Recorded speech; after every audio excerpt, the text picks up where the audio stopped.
Good morning, everyone. So today I will be discussing the chapter 7. So first, what is the outcome-based education or OBE? Can you please read, Sarah?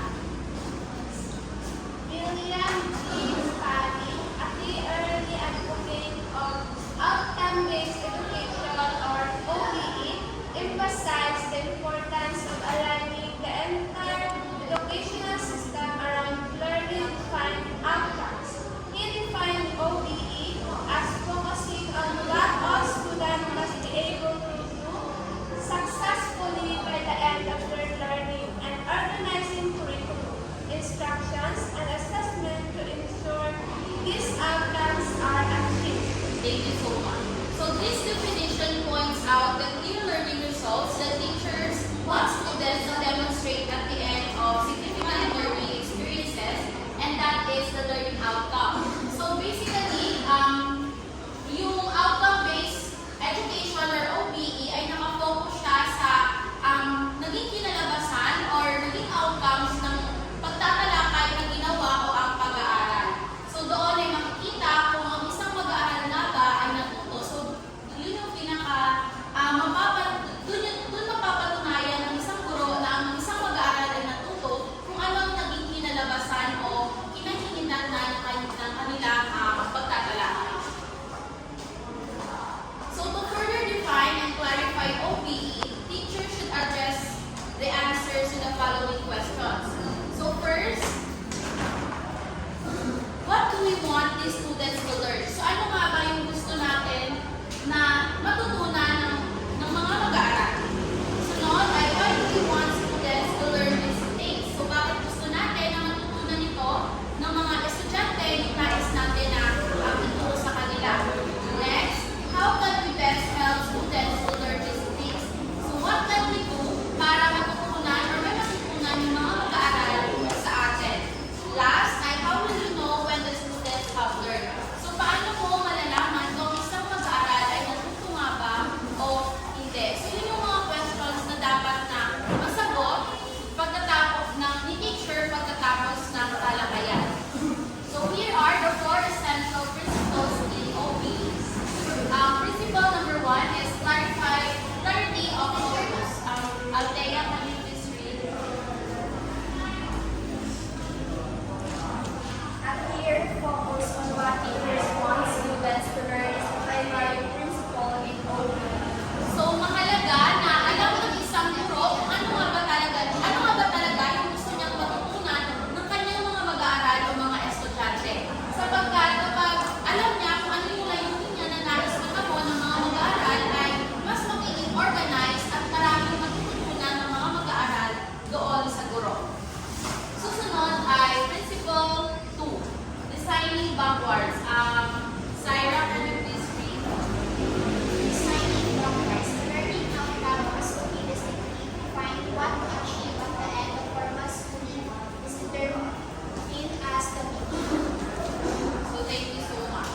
So, dito naman sa design backwards, ang mga desisyon sa pagpaplano, pagtuturo at pagsusuri ay nakatutok sa mga layunin o learning outcomes. Nagsisimula ang proseso ng pagtuturo sa pagpapasya kung ano ang kaalaman at kasanayan na nais makamit ng mga estudyante at ang bawat hakbang ay inaayon dito. So, tinitiyak na ang lahat ng mga aktibidad at estratehiya ay tumutulong sa mga estudyante upang makamit ang inaasahang mga resulta ng pagkatuto. So, di ba nga kapag tayo gumagawa ng lesson plan, ay mayroon na tayong inaasahan na sagot ng mga mag-aaral kapag tinanong natin ito sa kanila. So, kumbaga doon ay pabaliktad kung ano na yung iniisip natin bilang guro ay nasa future na o sa hinaharap. Susunod ay Principle 3, High Expectation. Jen Rose, can you please read?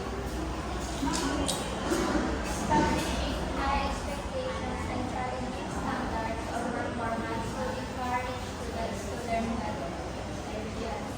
So, dito ay mahalaga rin na mayroon tayong high expectation sa mga students natin sapagkat ito ay nakatutulong upang mas may pakita nila yung potensyal at yung kapasidad nila bilang isang mag-aaral.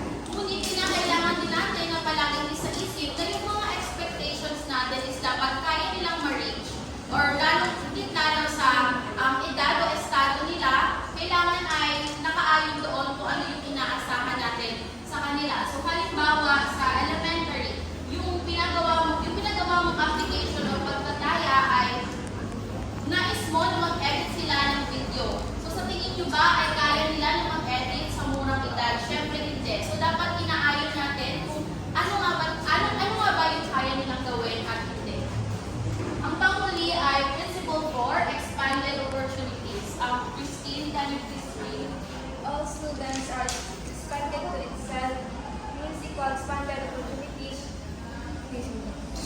provided. Thank you.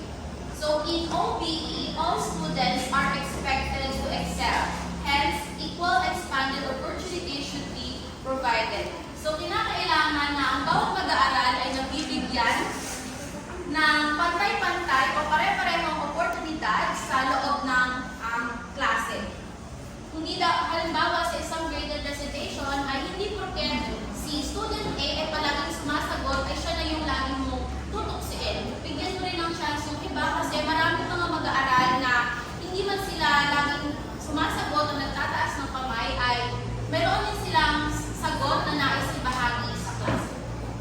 Naiintindihan na ba ang core essentials principles in OBE? Yes! Very good.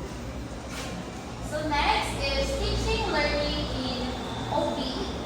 Teaching is teaching if learners learn. So matatawag mo na ikaw ay nagtuturo kung iyong mga mag-aaral ay natututo or mayroong natutuhang knowledge galing sa iyo. Learning is measured by its outcome. So sa naging kinalabasan mo, masusukat kung ikaw ba isang mahusay na guro o naging matagumpay ang iyong pagtuturo kapag sila ay may natutunan galing sa iyo kahit ano pa man ang estratehiya na iyong ginamit. So the intent should focus on learning rather than teaching. Student must learn how to learn, hence should be innovative. How then should teaching or learning be done in OBE? So here are some tips that could help you to become an effective teacher. So first is, Kevin, can you please read? First is, teachers must prepare students adequately. So this can be done if the teacher know what they want the students to learn and what they want the students and what learning outcomes to achieve. So gaya na lang kanina sa clarity of focus, kinakailangan bilang isang guro, alam mo yung gusto mo, na nais mong matamo ng mga mag-aaral pagkatapos ng iyong klase. So kinakailangan din na prepare ka hindi lamang physically, kundi mentally at emotionally. Sapagkat kapag prepare ng isang guro ay mas nagiging organized yung klase niya, yung pagtatalakay at mas marami siyang knowledge na maibibigay sa mga mag-aaral. Susunod, Alan, can you please read? Teachers must create a positive learning environment. Students should feel that regardless of individual uniqueness, the teachers is always there to help. Teacher and student relationship are very important, and the classroom atmosphere should provide respect to diverse types of learners. So, kinakailangan yung environment ni student ay comfortable siya, hindi kinakailangan na masaya siya na pumasok dito, na-feel niya na safe. So, kailangan bilang guro ipa-feel natin sa kanila na kapag hindi na kapag narinig nila yung word na school, yung maaalala nila ay stress, schoolworks, we should teach students that every time they heard the word school, they would remember home, they would remember comfort. So, also should be also a comfort for students wherein they could consider it as a safe place. So third, Yara, can you please read? Teachers must help their students to understand what they have learned, why they should learn it, and how will they know that they have learned. So dapat bilang guro ay matulungan natin yung mga mag-aaral upang mas maintindihan nila kung ano nga ba yung kinakailangan nilang matutunan, kung bakit kinakailangan nila itong matutunan, at paano nila ito matututunan. So dapat tayo yung magiging guide or yung mga teacher yung magtuturo or magiging kumbaga map or tour guide sa journey ng isang mag-aaral.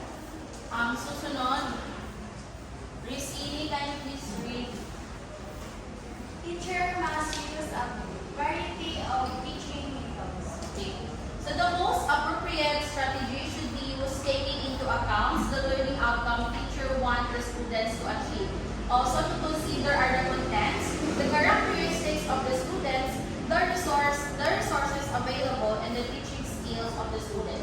So mahalaga na mayroon tayong iba't ibang estratehiya na ginagamit sa pagtuturo sapagkat ito ay isa sa mga paraan upang mas makuha natin yung atensyon ng mga mag-aaral habang sila ay nasa loob ng klase. Sunod, Joy Lee, can you please read?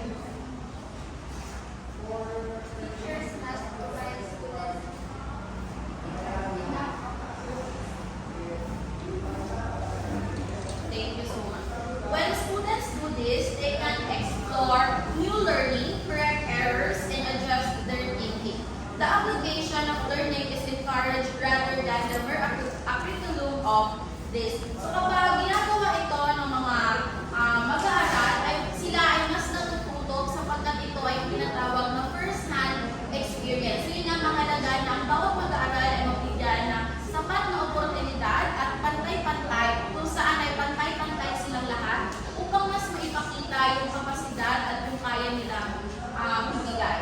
So last, the boy, can you please read? Teachers must love students free of learning personal. Thank you so much.